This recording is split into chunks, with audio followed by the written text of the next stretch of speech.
Oh, hello. Yes, me again. Yes, cry your eyes, Sunday girl. The Daily Mail has picked up on the Free Speech Union's dossier on wokery and CRT and stuff in schools. But they lumped it into a very curious article about a particular school in London, which I'll unpack a little bit, and again want to sort of point out the lack of detail and indeed just very poor journalism, which appears to have been utilised to shoehorn a particular political agenda. Quelle surprise from the Mail. Anyway, the indoctrination of a generation, racially segregated clubs, white pupils told their oppressors, and teachers banned from saying boys and girls. A dangerous dogma has gripped London's American school, but parents are fighting back. Yes, London's American school. It's an American school for Americans in London. They do an American curriculum, so it's not British curriculum. Okay, quite important. And people have the privilege of paying 32,650 quid to send their kid there. It's bleeding expensive, all right? Yes, anyway, apparently they're doing lots and lots of awful things. You can look at the article yourself, but I'm just going to drag out a couple, which they sort of using as an awful evidence of wokery at the school. For example, over the winter months, parents learned that PE lessons have been replaced by earnest debates about politics in sport. Yeah. Sounds bad, doesn't it? In the wintertime, a lesson being replaced with PE. I wonder why in the winter you would replace a PE lesson with something indoors. Tricky that, isn't it, eh? Beyond the ken of our regular Daily Mail reporter to think, well, yeah, if you can't go outside because it's very windy and very wet, you're going to be indoors. And I'm willing to bet that the earnest debates about politics in sport was probably a debate one time. Just guessing, because if you're paying 32,650 to send your kids somewhere, it's not going to be debates. They're not going to linger. Okay, and as I say, please do. I'm not just cherry picking these. I'm just trying to give you an example of why these things might have happened. And of course, we have to bring up the inevitable trans issues and it being shoved down kids' throats. So, teachers launched a queer and questioning affinity group for 13 and 14-year-olds who were questioning their gender expression, gender identity, and/or sexuality, or thought they might belong to the LGBTQI+ spectrum, or be non-binary or gender non-conforming.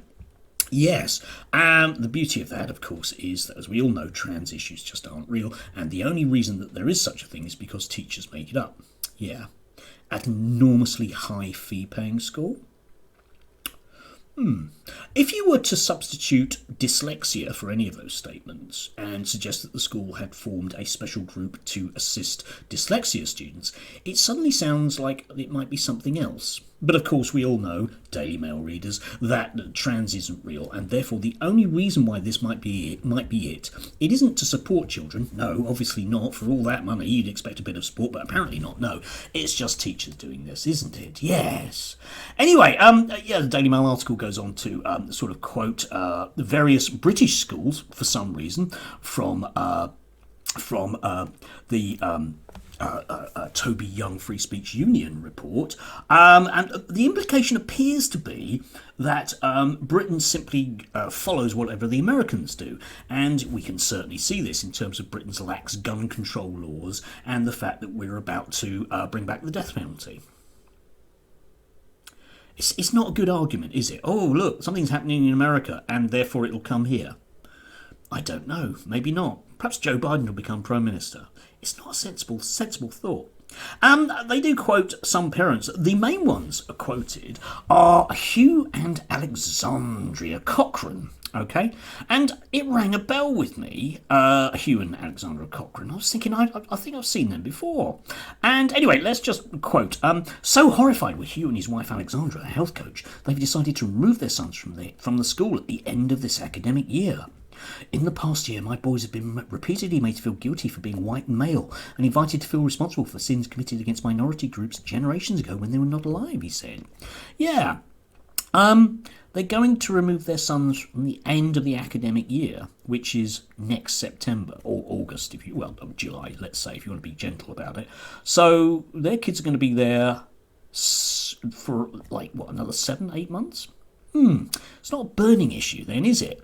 And if you go and actually look at an interview that was had with them in April this year on GB News, Natch, you discover that they were absolutely horrified by the fact that a teacher had said to one of their sons something wrong about the Breonna Taylor case of the shooting in America, and because they got a fact wrong, I don't know, it killed their child or something. I'm not really quite entirely sure about it. And also, they didn't like the fact that the teacher had a particular interpretation, quite a valid one, on the American Constitution.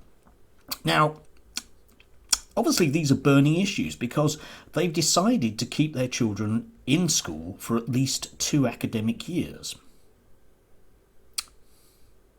32,650. Nowhere else, presumably, you could possibly get a place for your kid at 32,650, eh? Yes, political gender ahoy. And, you know, I mean, we can sort of might say to ourselves, well, if they're doing all these dreadful things, surely the school would be closed down.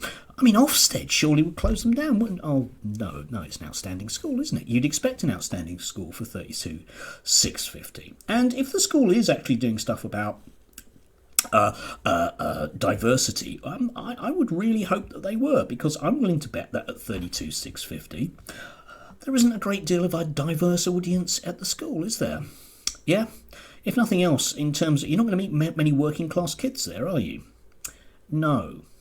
Anyway, just as I say, a quick one, hopefully. Yet more brilliant reporting of a clear political direction. The fact that 2 newspapers have really kind of gone to town with this today suggests that we can expect some definitive government action on the issue, because obviously if it's being reported in the press, it must be a real thing, because journalists work that way, and therefore something has to be done.